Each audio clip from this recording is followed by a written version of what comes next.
Fala galera, tudo bem com vocês? Então vamos lá para mais uma videoaula de ciências com a professora Raquel. O assunto da aula de hoje é ecologia.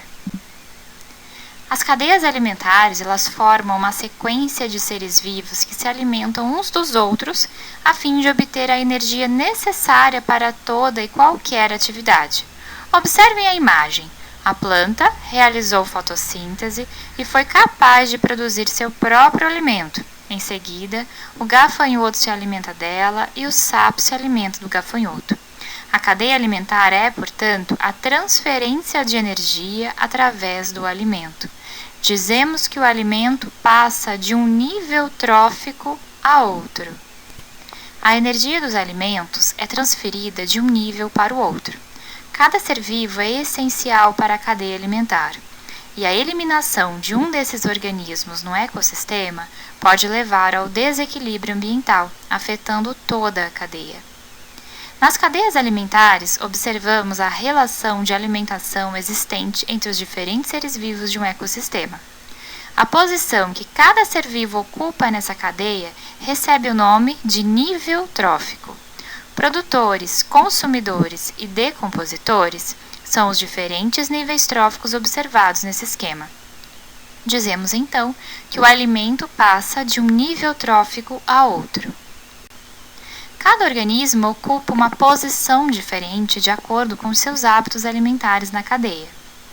A cadeia alimentar será sempre unidirecional, uma linha reta, sem ramificações, diferente da teia alimentar, que falaremos no próximo vídeo. Então vejam essa cadeia alimentar. Nós temos os níveis tróficos. Nós temos o primeiro nível trófico, que é o capim, depois o gafanhoto, depois o sapo, depois a cobra. Observem que o capim é então o produtor, pois ele é capaz de produzir seu próprio alimento. O gafanhoto, o sapo e a cobra são seres consumidores. Observem na imagem que fala de consumidor primário, secundário e terciário. Nós já falaremos sobre isso.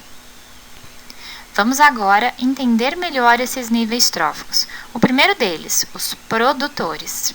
Os organismos produtores são o primeiro nível trófico observado em uma cadeia alimentar. Organismos desse nível são classificados como seres autotróficos, palavrinha nova para nós, ou seja, são seres vivos capazes de produzir seu próprio alimento através da fotossíntese, não sendo necessário, então, alimentar-se de outro ser vivo. As plantas, as algas e as cianobactérias, que são um tipo de bactérias, são organismos classificados como produtores. Os seres vivos produtores são muito importantes para todos. Do ponto de vista ecológico, eles são importantes pois produzem o oxigênio e são a base da cadeia alimentar de toda a espécie viva do planeta. Todo o alimento existente é produzido a partir dos produtores, ou seja, as plantas, as algas. Sem eles, não existiria nenhum alimento e, portanto, nenhuma vida na Terra. Existe também a importância econômica. Podemos afirmar que as plantas possuem grande importância econômica, uma vez que servem desde alimento, medicamentos, matéria-prima para diversos artefatos do dia a dia e também como ornamentação, ou seja, nas paisagens para utilizar como decoração. Já os consumidores, como o próprio nome indica, são seres vivos que se alimentam de outros seres vivos para conseguirem a energia e os nutrientes necessários para a sua sobrevivência. Os organismos consumidores podem ser ainda classificados em primários, secundários, terciários e quaternários. Os consumidores primários são aqueles que se alimentam diretamente do produtor. O organismo que se alimenta do consumidor primário é chamado, por sua vez, de consumidor secundário. O consumidor terciário é aquele que se alimenta do secundário. Se, no exemplo, algum organismo estivesse alimentando-se do consumidor terciário, esse seria chamado de consumidor quaternário e assim por diante. Sendo assim, vamos analisar essa cadeia alimentar. Qual é o nível trófico do milho? O milho é o produtor, pois é um vegetal, é um ser vivo capaz de fazer fotossíntese e produz seu próprio alimento. O rato, a cobra e a coruja são consumidores, pois se alimentam de um outro ser vivo. O rato é classificado como um consumidor primário, pois é o primeiro a aparecer. É o ser vivo que consome diretamente o produtor. A cobra é a consumidora secundária, pois é a segunda consumidora dessa cadeia. E a coruja? A coruja é a consumidora terciária, pois se alimenta de um consumidor secundário, sendo então a terceira consumidora a aparecer. E o último nível trófico, os decompositores. Eles são os fungos e as bactérias que participam da cadeia alimentar realizando a decomposição da matéria orgânica. Eles são capazes de transformar a matéria orgânica em substâncias minerais muito importantes que serão reutilizadas pelas plantas. Como seriam os ecossistemas se não existissem esses seres vivos decompositores? Ou seja, os fungos e as bactérias.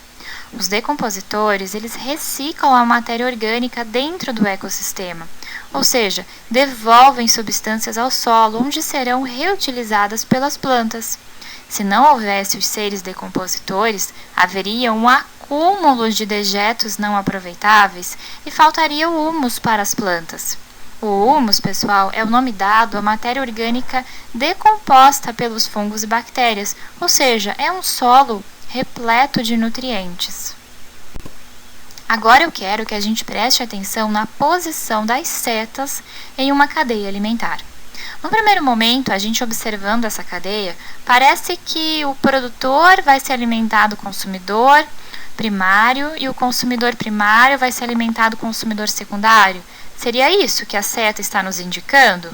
Observem essa cadeia ao lado. Não. As setas que estão presentes em uma representação da cadeia alimentar servem para substituir a expressão serve de alimento para.